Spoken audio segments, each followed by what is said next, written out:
Saudara-saudari terkasih, dalam Injil Markus bab 1 ayat 29 sampai dengan 39 dikisahkan, sekeluarnya dari rumah ibadat, Yesus bersama Yakobus dan Yohanes pergi ke rumah Simon dan Andreas.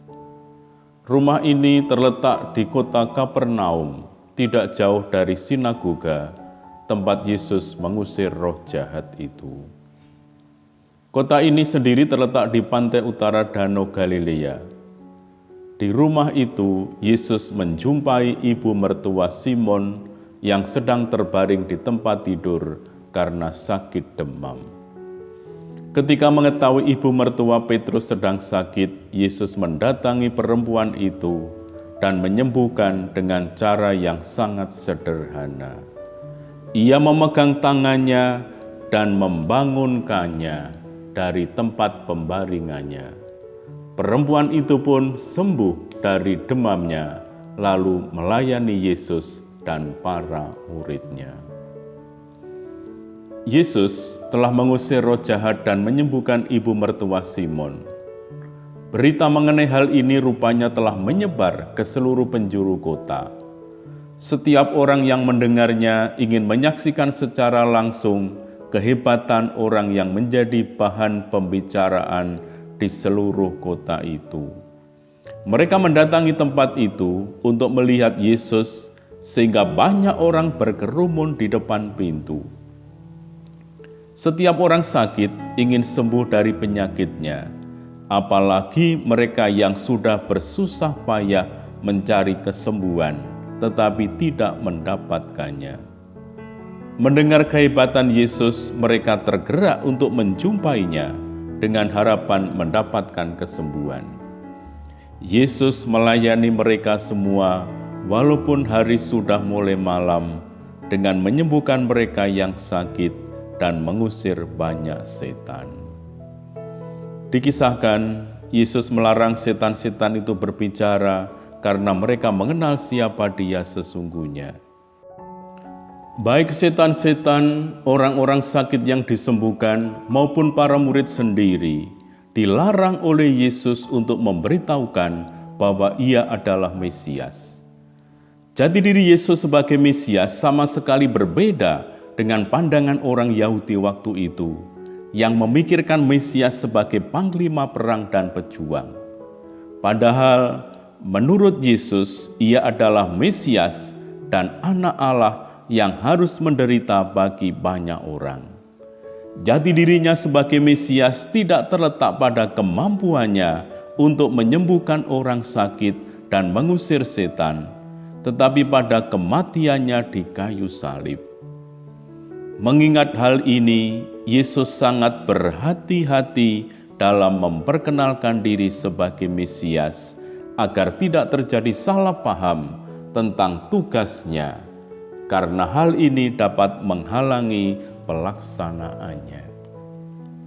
Sebelum fajar menyingsing, secara diam-diam tanpa sepengetahuan para muridnya, Yesus pergi ke suatu tempat sunyi untuk berdoa. Ia perlu menyendiri karena pada hari sebelumnya Ia telah bekerja sampai malam. Ia perlu beristirahat dan menenangkan diri, serta berdoa untuk mempersiapkan langkah-langkah selanjutnya. Simon dan kawan-kawannya mencari Yesus, dan waktu menemukannya, mereka memberitahukan bahwa semua orang mencarinya. Berita mengenai Yesus makin tersebar luas, dan makin banyak pula yang ingin menemui Yesus. Ada yang memang sakit dan ingin disembuhkan. Ada yang ingin menyaksikan kehebatan Yesus dalam menyembuhkan dan mengusir setan. Ada pula yang sekedar ingin tahu tentang Yesus yang kabarnya sudah mereka dengar dan melihat apa lagi yang akan dilakukannya. Yesus menyadari bahwa sebenarnya Ia sedang menghadapi pencobaan. Seandainya Ia menyatakan diri sebagai Mesias, Anak Allah, yang datang sebagai Raja Kerajaan Allah, mereka akan sungguh-sungguh mengangkat Dia menjadi raja yang akan memimpin mereka melawan penjajah Romawi. Mereka akan mempercayai Yesus bila Ia mau menunjukkan kehebatannya untuk membuktikan kekuasaannya sebagai Mesias. Jika demikian, rencana penyelamatan Allah akan gagal. Ia tidak tergoda mengikuti apa yang mungkin diinginkan orang banyak itu. Ia sadar tidak dapat mengikuti kehendak mereka karena Ia datang ke dunia hanya untuk melaksanakan kehendak Bapanya.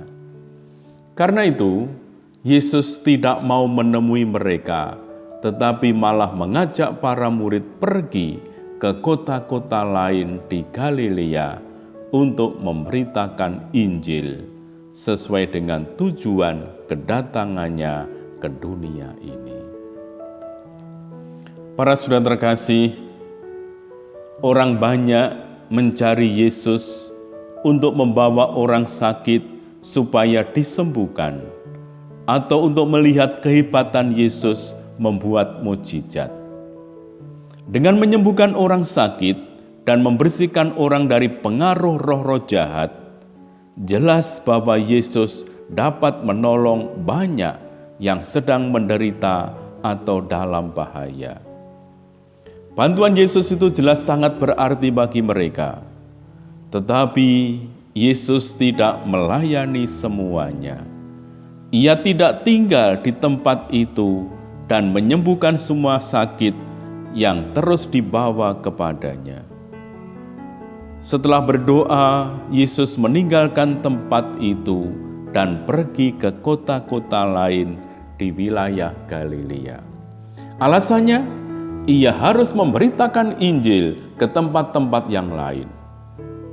Mengapa Yesus bertindak demikian? Yesus datang ke dunia dengan tujuan yang jelas. Ia datang untuk melayani dan memberikan nyawanya menjadi tebusan bagi manusia. Ia datang untuk membersihkan manusia dari kuasa dosa, sehingga layak masuk ke dalam kerajaan Allah yang abadi. Yesus menyembuhkan orang sakit dan membersihkan orang dari kuasa roh jahat. Itu bukan sekedar penyembuhan orang sakit atau pengusiran roh jahat. Yesus melakukan semuanya itu untuk membuktikan bahwa kerajaan Allah sudah datang. Kerajaan Allah sudah menampakkan kuasanya dalam diri Yesus dan mengalahkan kuasa iblis. Melalui penyembuhan orang sakit itu, Yesus menunjukkan bahwa di dalam kerajaan Allah nanti tidak akan ada yang menderita lagi. Yesus mengerjakan semuanya itu untuk melaksanakan tugas yang diembannya, dan semuanya itu tidak membuatnya melalaikan tugas itu. Orang banyak itu menyaksikan mukjizat dan orang-orang sakit mengalami kesembuhan. Mukjizat memang mengagumkan dan kesembuhan itu menggembirakan. Orang banyak itu hanya sampai di situ. Mereka hanya kagum dan bergembira. Tetapi mereka tidak sampai mengenal siapa sebenarnya Yesus itu. Pengalaman orang banyak ini menjadi peringatan agar kita tidak hanya berhenti pada rasa gembira dan kagum. Allah hadir dalam kehidupan yang nyata dan karyanya yang mengagumkan dapat dialami. Tetapi pengalaman itu hendaknya membuat kita lebih mengenal Allah dan lebih bersatu dengannya. Para adorator yang terkasih, marilah kita terus bertekun dalam adorasi supaya kita semakin mengenal dan mengalami kesatuan yang lebih erat dengan Dia yang amat mencintai kita. Tuhan memberkati kita semua. Amin.